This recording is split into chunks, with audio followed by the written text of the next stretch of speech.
कढई गॅसवर ठेवलेली आहे, त्यामध्ये 2 पळी तेल घातलेलं आहे. 7 ते 8 लसूण पाकळ्या एकदम बारीक चिरून घातलेल्या आहेत. या भाजीला लसूण थोडासा जास्त घालायचा आहे, भाजीला स्वाद चांगला येतो.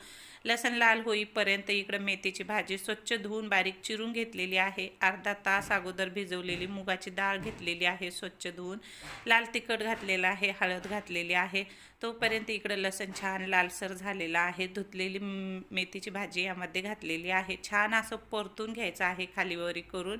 यामध्ये 2 टोमॅटो बारीक चिरून घालायचे आहेत. तर टोमॅटो असेच वरतूनच घालायचे आहेत, असेच खायला चांगले लागतात, फोडणीला वगैरे घालायची गरज नाही. आता लाल तिखट घातलेलं आहे, त्याऐवजी तुम्ही हिरव्या मिरचीचा ठेचासुद्धा वापरू शकता. पण लहान मुलं हिरव्या मिरचीचा ठेच्याची भाजी खात नाहीत, त्यामुळं लाल तिखट घालायचं आहे, तिखट कमी लागते. तर आता टोमॅटो घालून झाल्याच्या नंतर छान परतून घेतलेली आहे आणि 5 ते 10 मिनटं झाकून ठेवून मस्त शिजवायची आहे. तर यामध्ये चवीपुरतं मीठ पण घातलेलं आहे. थोडासा व्हिडिओ स्किप झालेला आहे मिठाचा.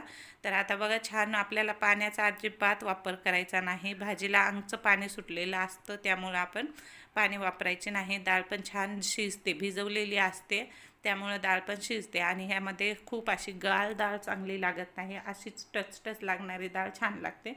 चला तर मग भाजी तयार झालेली आहे, पाहू शकता. काढून घेऊया. तर मुलांच्या डब्यासाठी आपण ही सकाळी सकाळी घाई गडबडीतसुद्धा करू शकतो. खायला चांगली असते आणि एक तर शरीरासाठी पण खूप चांगली असते. चला तर मग तुम्हाला व्हिडिओ कसा वाटला नक्की कमेंट करून सांगा. आणि आपल्या चॅनलवरती नवीन असाल तर नक्की चॅनलला सबस्क्राईब करा, व्हिडिओला लाईक करा, आवडल्यास नक्की शेअर करा. आणि एकदा अशा पद्धतीने मेथीची भाजी करून बघा, मुलं खूप आवडीने खातात. आणि मुलांना खरंच अशा डाळीच्या भाज्या जे केलेल्या असतात ना, मुलांना डब्याला खूप आवडतात. चला तर मग भेटूया पुन्हा अशाच नवीन रेसिपीसोबत. आवडल्यास नक्की लाईक शेअर करा.